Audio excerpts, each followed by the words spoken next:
There are moments that take us by surprise and shape us in life. To start a company, I needed, more than any other one thing, resilience. When I started the company and I co-founded the company that would become WeddingChannel.com, I was 24 years old. I was clueless.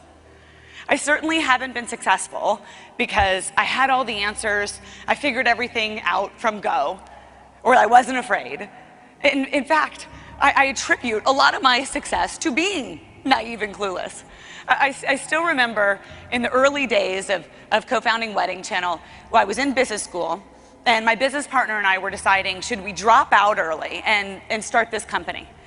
There was a window of opportunity. It was back when the internet was going crazy and everyone was starting to do this. So we reached out to a mentor, someone, which is a great thing to do when you're starting a business, talking to as many people as you can and getting advice.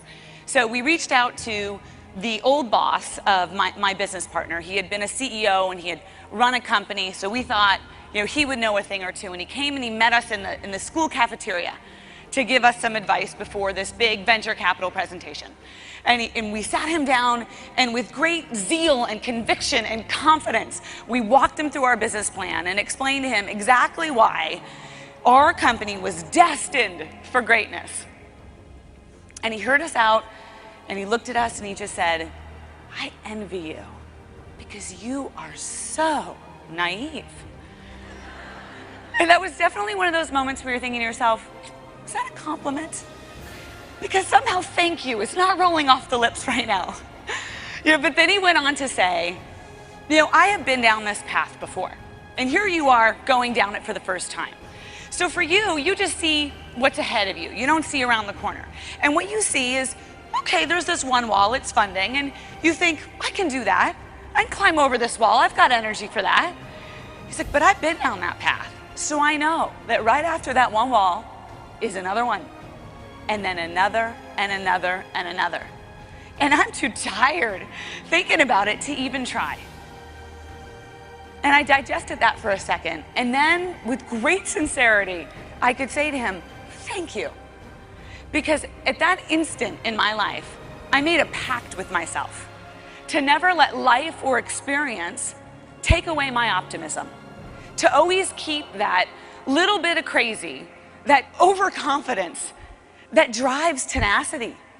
And without tenacity, we have no innovation. I know that he was right.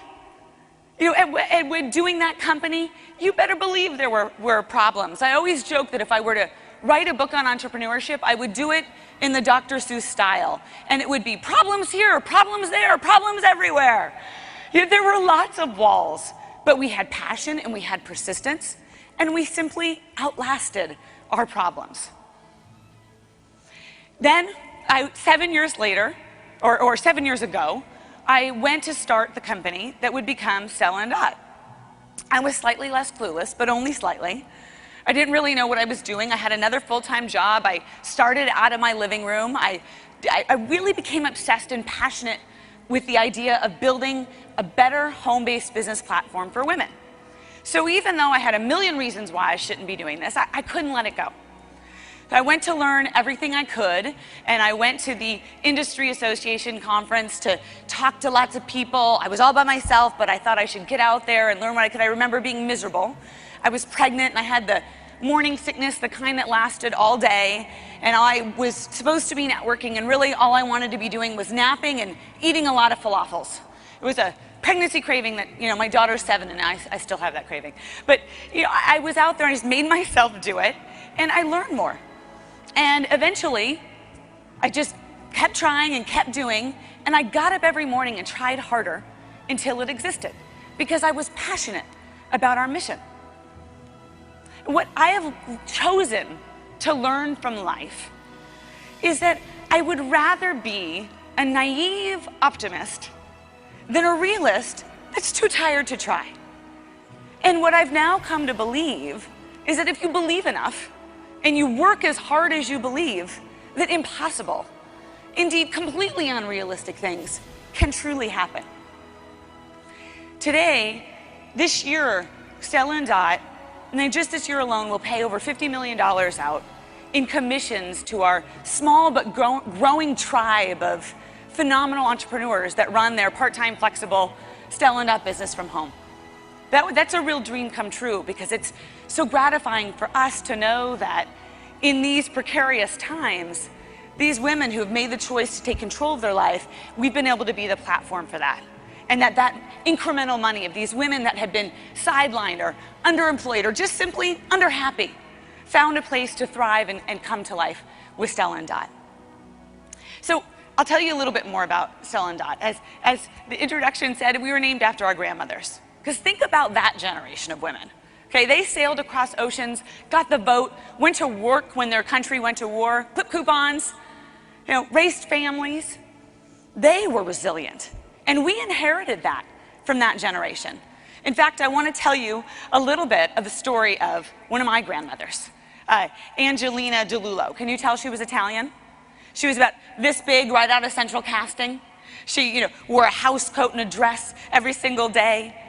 She arrived, she grew up here, had to go back to Italy at 4, where after her mother died, tragically right after her sibling and her grandmother died.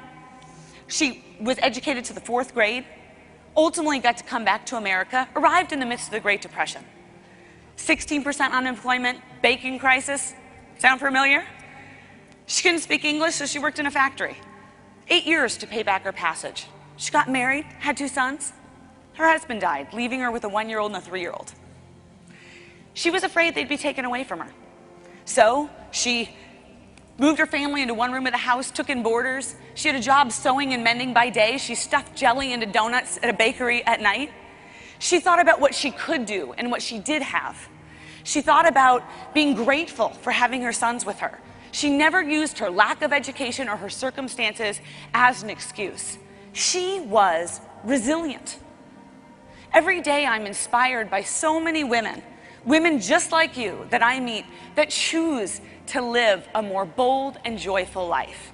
They choose to do less fretting and more doing, less wanting and more having.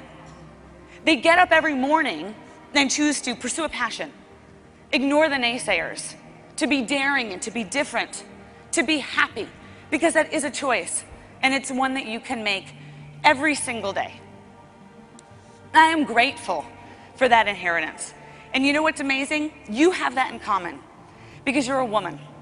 And as women, we are resilient. That is just how we are made. So I encourage you to think about how your life is going. Is it exactly what you want? And if it isn't, don't whine, don't complain, don't think about the reason why things are hard. That doesn't matter. Nobody ever said it was going to be easy. It's just that it would be worth it if you kept trying and you tried hard enough until it existed. You are in charge of your own life.